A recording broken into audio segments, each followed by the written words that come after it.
안녕하십니까. SPM 리서치의 김영주입니다. 시장이 좀 많이 빠지고 있습니다. 분위기도 안 좋고요. 트럼프 대통령 인터뷰 내용도 또 악재로 작용이 된다고 하는데 그 관련된 내용 한번 보고서 다시 말씀드리도록 하겠습니다. And a lot of people said, oh, this is the business president. This is it. He's watching the stock market. He knows all about, he doesn't want the market to go down. And now we've got tariffs and the market has been going down. Well, not much. I mean, in all fairness. You said, look, we're going to have a disruption, but we're okay with that. Is that what you meant? The stock market going down was the disruption? What other disruption were you alluding to? Look, what I have to do is build a strong country.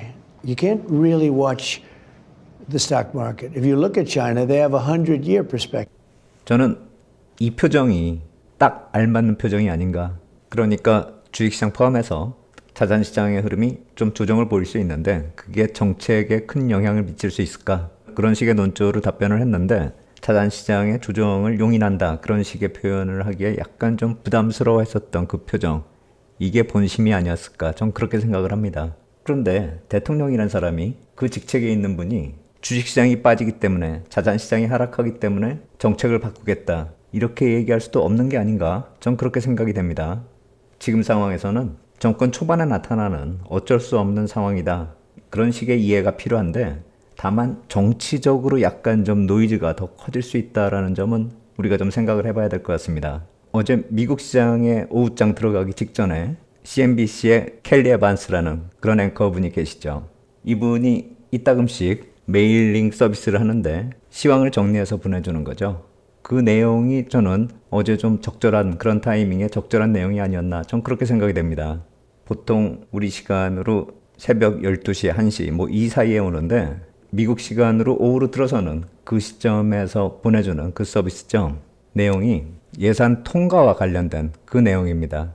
상하원을 모두 다 공화당이 다수당으로 있기 때문에 예산안이 통과될 것이다 이렇게 예상이 되고 있는데 최근에 보면 공화당 내에서 반대 의견이 종종 나오고 있다는 것이죠.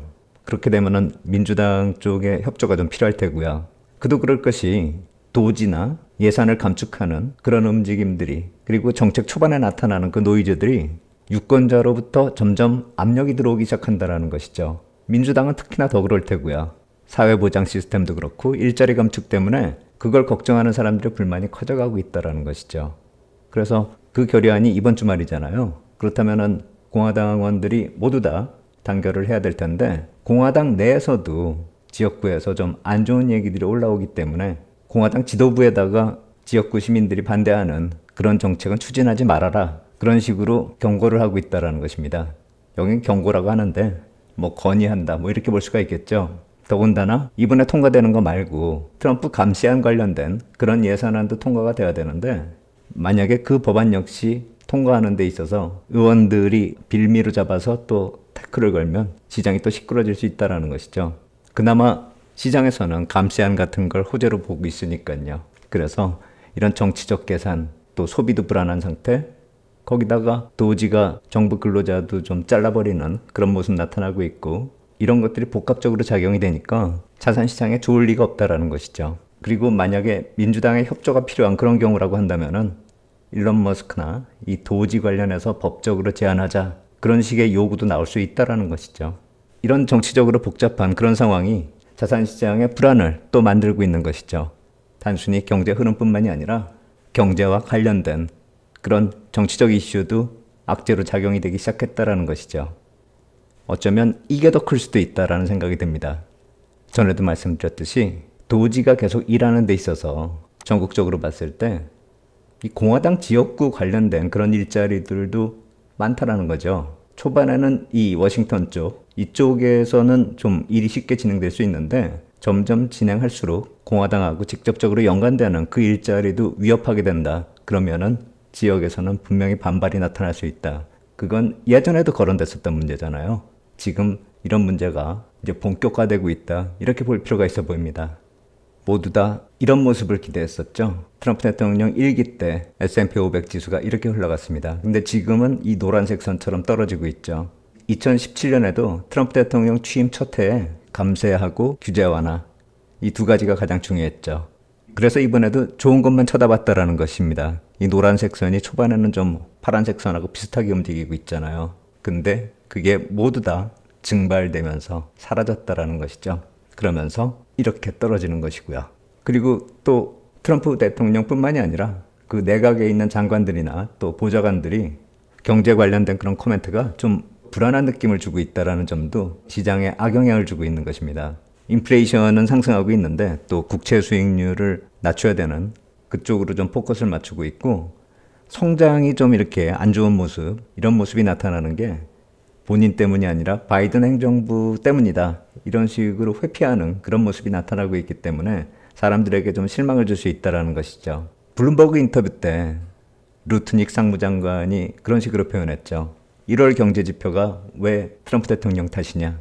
1월 20일에 취임을 했는데, 사실 그 말이 맞긴 맞는데 정책이 바뀔 걸 알고 미리 움직인 그런 경제 흐름 때문에 영향을 받아서 지표가 좀 안 좋게 나타났던 것도 좀 가만히 돼야 되기 때문에 그건 트럼프 대통령 때문이다, 이렇게 보는 게 맞겠죠. 근데 그런 식으로 안 좋은 상황을 왜 트럼프 대통령 탓을 하느냐, 이런 식으로 얘기가 나오니까 시장 참여자들이 약간 좀 실망할 수밖에 없는 그런 상황이 아닌가, 그런 생각이 듭니다. 정책을 진행하면서 완급 조절도 좀 필요한 타이밍이 아닌가, 이런 생각이 듭니다. 방금 전에 말씀드린 그런 예산안 같은 경우가 의회 통과가 안 되면 또 어떡하느냐.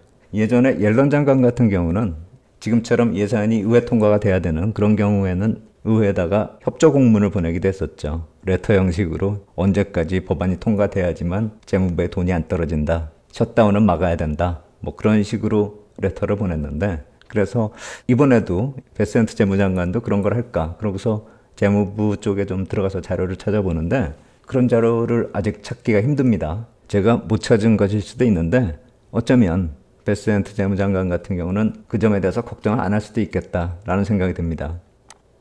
TJ 장고 보니까 돈이 좀 여유가 있네요. 보니까 옐런 장관 같은 경우는 이렇게 쭉 떨어질 때 그때 보냈거든요. 그러면은 베센트 재무장관도 이번 주말 지나면서 좀 문제가 생기면, 그래서 시간 지나면서 TJ 장고가 줄어드는 그런 모습이 나타나면은 그때 가서 좀 협조 공문을 보낼는지 모르겠는데 아직까지는 좀 자신 있어 하는 그런 모습입니다. 국채 입찰을 놓고 봐도 급할 때 일정으로 몰아넣는 그 CMB 같은 경우가 일정이 없습니다. 그러니까 국채 입찰을 놓고 봐도 그렇게 급해 보이지 않는다라는 것이죠. 이번 주말에 법안 통과 또 한번 지켜볼 필요가 있다, 이런 생각이 들고, 이 사람이 좀 강하게 나오면, 자신 있어 한다면은 시장은 오히려 안심하지 않을까. 레터를 안 보내는 게 오히려 시장에 긍정적인 시그널을 줄 수도 있겠다라는 생각이 듭니다. 방안이 없는 건 아니니까요.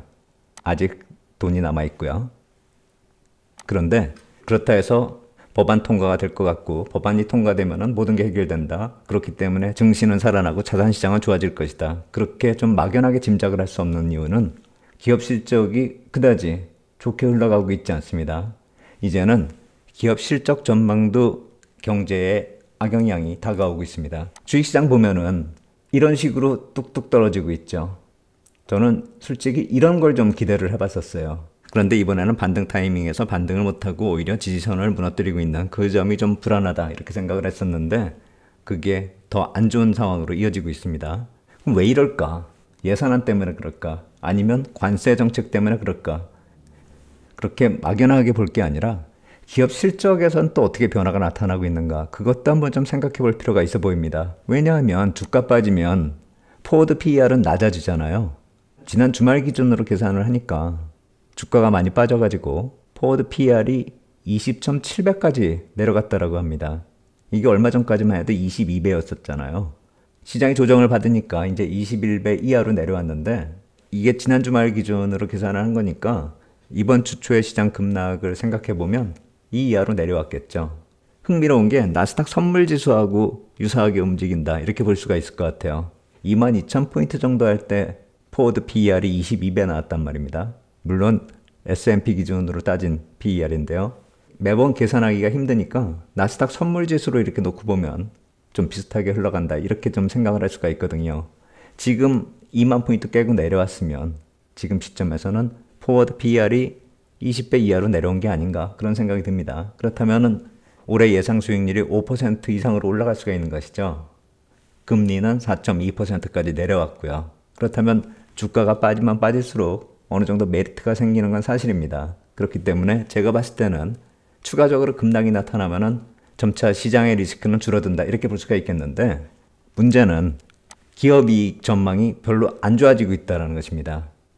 이게 20.7배까지 내려온 건 시장의 PER인데 그 포워드 PER을 계산할 때 기업 개개별 이익 전망이 나오잖아요. 근데 그 이익 전망치가 시장에 악영향을 받기 시작했다는 것입니다. 이 표는 연초 1, 2월에 이익 전망이 어떻게 변화되는가 그 표인데 계절적으로 연초 1, 2월에는 이익 전망치가 좀 안 좋아지는 그런 경향이 나타났었는데 올해는 그 폭이 유독 크다라는 것입니다.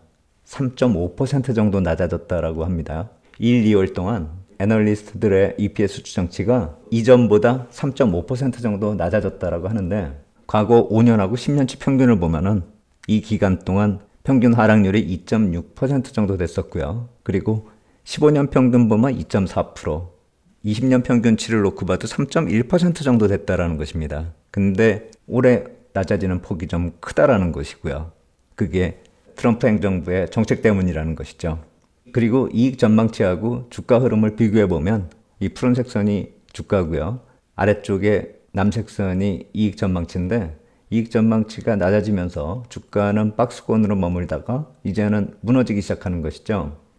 이 무너지는 이유는 단순히 이 이유뿐만이 아니라 초반에 말씀을 드렸었던 예산안 통과도 연동돼서 움직일 수 있는 것이고 정책 기반자들이 트럼프 대통령이나 그 내각에 있는 사람들 이분들이 시장에 좀 불안감을 던져주고 있기 때문에 이런 모습이 좀 심화되고 있다 이렇게 볼 수가 있는 것인데 더 중요한 거는 이 이익 전망치가 줄어드는 데 있어서 업종별로 따져보면 그동안에 가장 중요하게 봤었던 IT 업종도 이익 전망이 하락으로 전환하고 있습니다.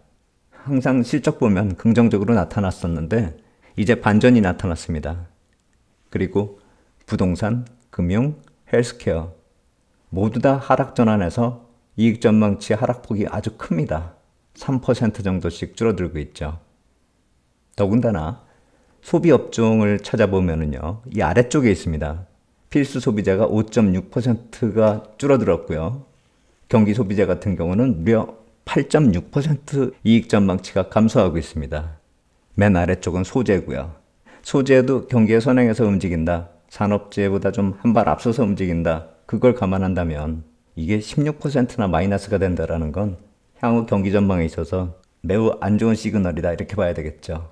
경제에 있어서 자산시장이 악재를 벗어나면 또 반등을 또 세게 할 수도 있다라는 생각은 듭니다. 예산안이 통과되거나 아니면 관세 정책 같은 게 또 트럼프 대통령 말 한마디에 좀 왔다 갔다 할 수가 있잖아요.